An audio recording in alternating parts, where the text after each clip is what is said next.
Hey guys, quick tutorial on how to do perching or flying pigeon.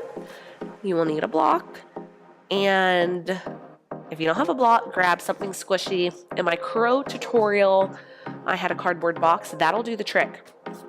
If you have tight hips, you may want 3 objects. If you have 3 blocks, grab it. If not, grab some paperback books, cardboard boxes, whatever you have accessible. Do that before buying something. Okay. So let's get right to it. So if your hips are really tight, you're going to want to do some nice hip openers before this. So your hips have to be really loose, not really loose, but they need to be nice and open before getting in to perching or flying pigeon, whatever you want to call it. So I'm going to start with this block right at the top of the mat. So let's begin. Draw the right foot center, spread the right toes wide, then release that foot down. Root through all 4 corners of that right foot. Use the core to draw the left knee up towards the sky, then rotate that left hip open so inner thigh is now pointing to the right side of the room. Flex the left toes towards the left shin, and then cross that outside of the right ankle across that right quad. I suggest having a wall handy. It's always great to have some sort of support mentally and physically. Okay, this is why we need our hips to be nice and open. So we have a left hip opener already in the works. Take the hands to the hips and start to hinge both hip points back and down at the same exact time. Hinge, hinge, hinge, hinge.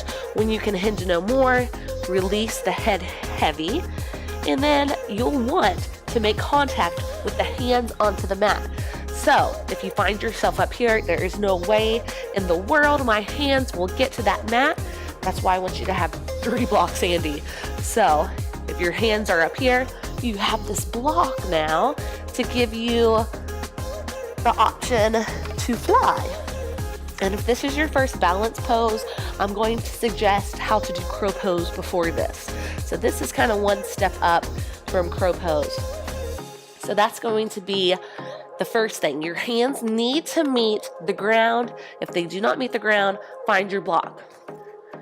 Next step, that block will be right in front of the head. We will start with the head onto the block so we cannot fall forward. The fear of falling will be completely eliminated because our head will be touching the ground. And if we fall back, we fall. The important part about this pose is kind of what to do with our elbows and our feet. So this left foot is nice and active. Our left toes are flexed in towards that left shin.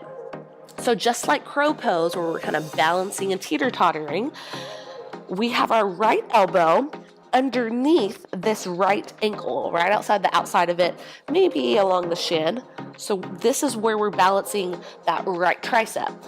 These left toes will be curled in, anchoring our arm. So the toes are right in front of the right bicep, right tricep, right upper arm bone. This left elbow goes right underneath this left leg, right below the knee, balancing here. So this is a front view.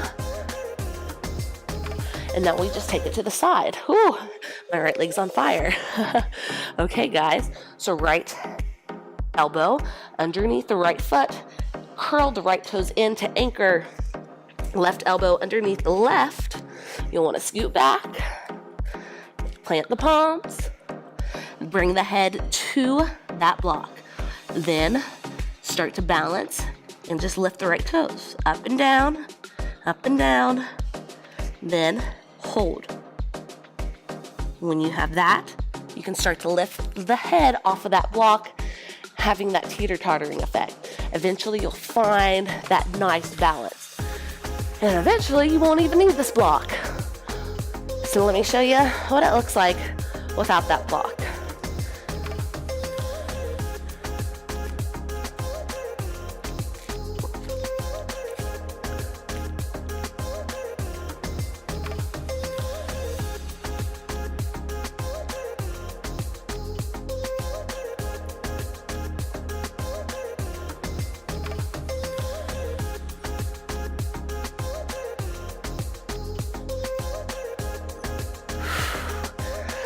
Alright guys, that was it.